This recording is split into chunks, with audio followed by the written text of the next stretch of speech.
말씀대로 믿고 살고 누리는 올데이 큐티 배명 목사입니다. 오늘 큐티 본문은 사도행전 4장 1절에서 12절 말씀입니다. 오늘 큐티는 예수 그리스도의 이름으로라는 제목으로 공회 앞에 선 베드로와 요한에 대한 묵상입니다. 말씀 질문입니다. 왜 다른 이로서는 구원받을 수 없다고 했을까요? 예수님의 부활에 대해서 유대 지도자들은 자신들이 누리던 특권을 무너뜨릴 수 있는 도전으로 여겼습니다. 그래서 부활을 전하는 사도들의 사역에 격렬히 반대했습니다. 그리고 자신들의 기득권을 지키고자 그들을 체포했습니다. 2절입니다. 예수 안에 죽은 자의 부활이 있다고 백성을 가르치고 전함을 싫어하여.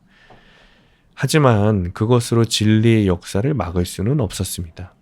이미 복음을 들은 약 5천 명이 예수님을 영접한 신자가 되었기 때문입니다. 수많은 문제와 방해에도 불구하고 하나님의 말씀은 나의 구원을 더 강력하고 풍성하게 이루어 갑니다. 사내들인 공의회는 유대의 최고 종교기관이자 정치 권력기관이었습니다. 공회의 지도자였던 대제사장 안나스와 가야바는 예수님을 십자가에 못 박도록 주도한 사람들입니다. 그때 그들을 두려워하던 베드로가 지금은 그들 앞에 서서 담대히 대답합니다. 자기 힘을 믿고 장담할 때는 여종 앞에서도 주님을 부인했지만 이제 성령 충만하니 권력자들 앞에서 주님의 증인이 된 것입니다. 성도가 의지할 진정한 힘은 내 힘이 아니라 성령의 능력입니다. 베드로는 걷지 못하던 사람이 낫게 된 기적은 오직 나사렛 예수 그리스도의 이름으로 가능했다고 증언하고 있습니다. 12절입니다. 다른 이로서는 구원을 받을 수 없나니 천하 사람 중에 구원을 받을 만한 다른 이름을 우리에게 주신 일이 없음이라 하였더라. 베드로는 유대인들이 무시하며 십자가에 못 박기까지 한 예수님을 하나님이 부활시키셨다고 강조합니다.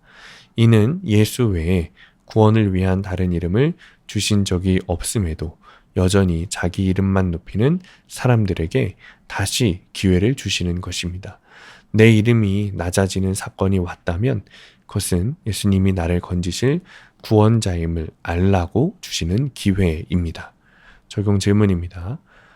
내가 부활 신앙을 가지고 인내해야 할 일은 무엇입니까? 두 번째, 내가 부러워하거나 무시하는 이름은 무엇입니까? 오늘의 포인트, 예수님이 나의 유일한 소망입니다. 두려움 가운데 있는 우리에게 소망을 주시는 분은 예수님이십니다. 두려움이 많던 베드로가 예수님을 경험하고 성령으로 충만하게 되자 두려워하지 않습니다. 그리고 담대히 주님을 전합니다. 오늘도 오직 주님이 나의 소망 되심을 믿고 담대히 복음을 전하며 구원의 길을 걸어가는 하루 되시길 축복합니다. 기도하겠습니다. 여전히 두려워하는 저에게 주님을 주시니 감사합니다. 주님은 제 안에 계십니다. 그러므로 두렵지 않습니다. 오늘도 나의 소망 되시는 주님을 붙들며 하루를 살아가게 하여 주옵소서. 그래서 담대히 주님이 주신 복음 전파의 사명을 감당하게 하여 주옵소서. 예수님의 이름으로 기도합니다. 아멘. 오늘 큐티 말씀을 적용한 한 성도님의 큐티 묵상 간증입니다.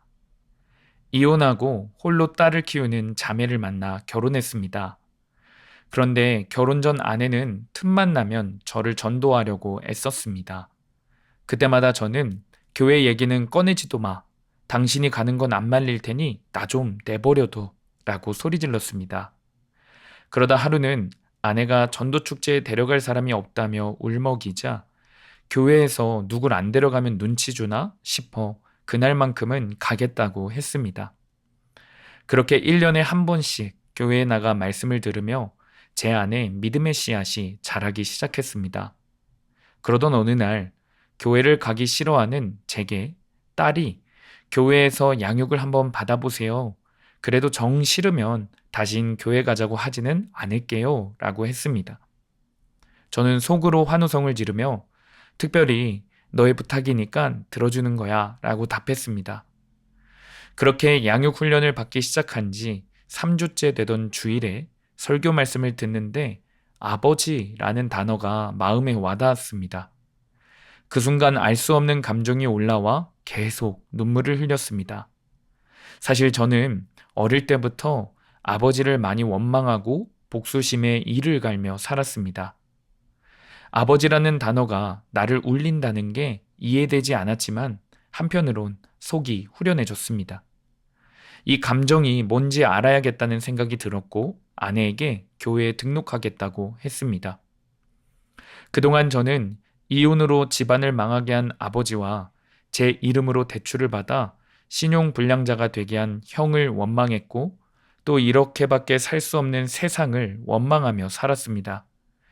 이렇게 원망밖에 남지 않은 저에게 주님이 찾아와 살 소망을 주셨습니다. 건축자들의 버린 돌 같은 저를 짐 모퉁이의 머릿돌이 되게 하셔서 가족과도 화목을 이루게 하시고 교회 소그룹 리더로도 세워주셨습니다. 세상 무엇도 저를 일으켜 세울 수 없었습니다. 오직 예수님만이 저를 일으켜 구원하셨습니다. 할렐루야. 적용하기. 저의 사무실에 방문하는 사람들에게 큐티인을 전하겠습니다. 저를 구원해 주신 예수님께 매일 자기 전에 감사 기도를 드리겠습니다. 오늘도 말씀대로 믿고 살고 누리는 성도님들 되시기를 축복합니다. 큐티와 신앙생활에 도움을 받기 원하시는 분은 네이버에서 수암감리교회를 검색하시거나 유튜브에서 수암감리교회를 검색하시면 도움받을 수 있습니다. 자세한 문의사항은 지역번호 031-482-8047번으로 문의하시기 바랍니다.